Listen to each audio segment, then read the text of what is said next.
This channel does not promote or encourage any illegal activities. All contents provided by this channel is meant for educational purpose only. To the Electoral Bond Scheme and the amendments introduced to the provision of the Income Tax, the Representation of the People's Act, and the Companies Act, and the RBI. There are two opinions of this court, one authored by myself for Honorable Justice Gawai, Justice Pardiwala, and Justice Manoj Mishra, another authored by Honorable Justice Sanjeev Khanna. Both opinions of this court arrive at the same conclusion, though there is a slight variance in the reasoning which has been adopted. The present batch of petitions raises the following issues. A, whether the non-disclosure of information on voluntary contributions to political parties according to the Electoral Bond Scheme and the amendments to Section 29C of the Representation of People's Act, Section 182(3) of the Companies Act, Section 13 A bracket B of the Income Tax Act are violative of the right to information of citizens guaranteed under Article 19(1)(a) of the Constitution. And B, whether unlimited corporate funding to political parties as envisaged by the amendment to Section 182(1) of the Companies Act violates the principle of free and fair elections in Article 14 of the Constitution. I will now proceed to read out the reasoning and the conclusions. Issue 1. Whether the right to information guaranteed by Article 19(1)(a) includes the information of financial contributions made to political parties. The jurisprudence on the right to information, which has emanated from this court, can be classified into two phases. In the first phase, the focus of this court was on the close relationship between open governance and information. The judgments in this phase were premised on the principle that the citizens have a duty to hold the government of the day accountable for their actions and inactions, and they can effectively fulfill this duty only if the government is open and not clothed in secrecy. In the second phase, this court recognized the importance of information to form views on social, cultural, and political issues and participate in and contribute to discussions in the polity. A crucial aspect of the expansion of the right to information in the second phase is that the right to information is not restricted to information about state affairs, that is public information.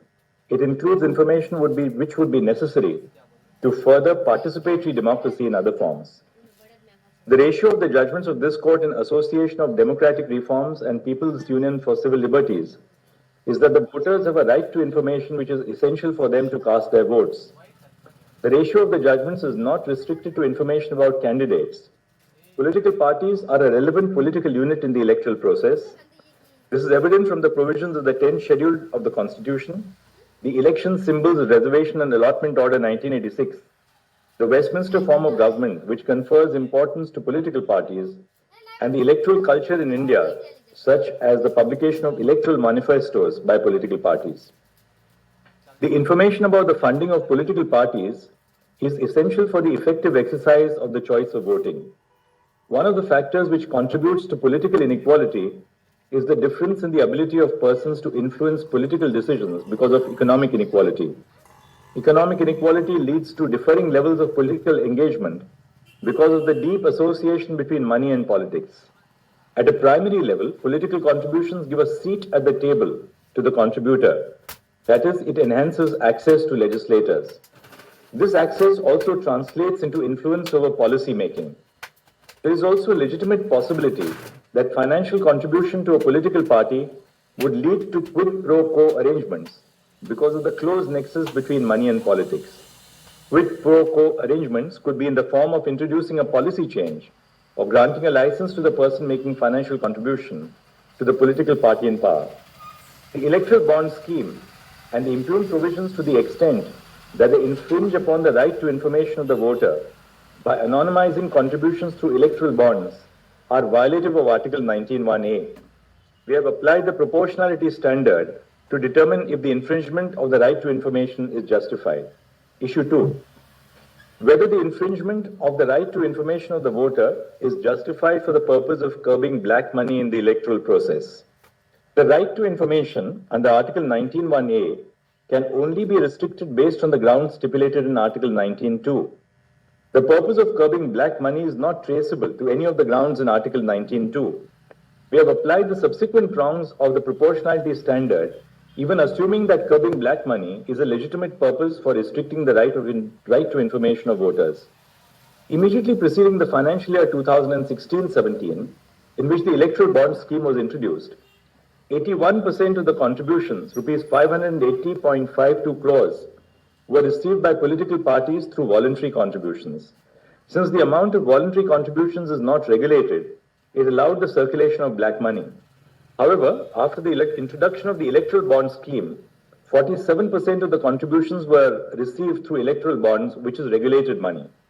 The Union of India submitted that providing anonymity to the contributors incentivizes them to contribute through the banking channels. Assuming for the purpose of hypothesis that the Union of India is right on this prong, what it urges is that non-disclosure of information about political expenditure has a rational nexus with the goal, that is curbing black money or unregulated money.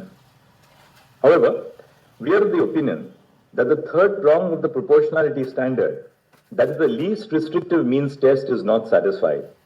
The electoral bond scheme is not the only means for curbing black money in electoral financing.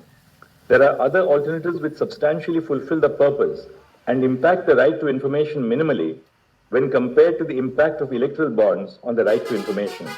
On an overall balance of the impact of the alternative means on the right to information and its ability to fulfill the purpose, for contributions below 20,000 rupees, contributions through other means of electronic transfer is the least restrictive means. For contributions above 20,000 rupees, contributions through electoral trust is the least restrictive means. Thus, the infringement of the right to information is not proportionately justified for the purpose of curbing black money and electoral financing. Issue 3. Whether the infringement of the right to information of the voter is justified for the purpose of protecting donor privacy. Two issues arise for our consideration.